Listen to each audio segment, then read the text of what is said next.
Bonjour à toutes et à tous et merci de votre fidélité. Laissons-nous étonner par la grande simplicité qui émane de ce court passage d'évangile. Tout semble s'organiser autour de la personne de Jésus qui accoste avec ses disciples les rives de Génézareth. Il est reconnu.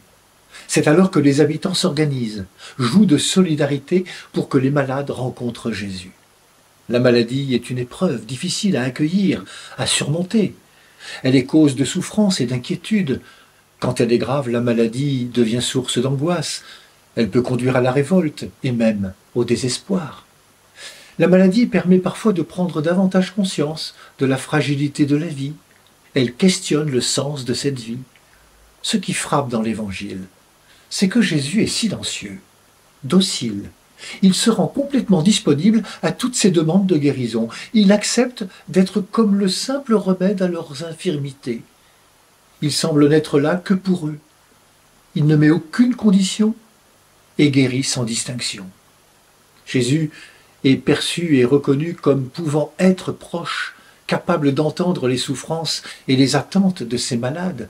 Il provoque l'entraide et la solidarité de personnes qui portent et déposent devant lui ces infirmes, qui seuls ne pouvaient se déplacer.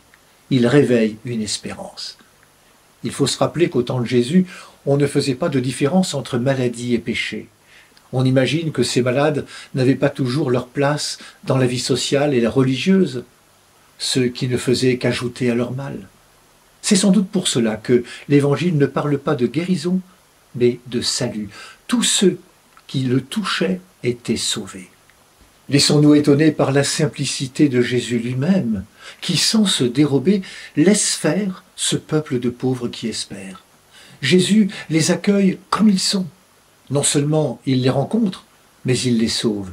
Il les ouvre à une vie qui passe la mort. Essayons d'être aujourd'hui, comme les porteurs de malades de l'Évangile, celles et ceux qui amènent à Jésus, le Sauveur. Bonne journée à toutes et à tous, prenez bien soin de vous et des autres.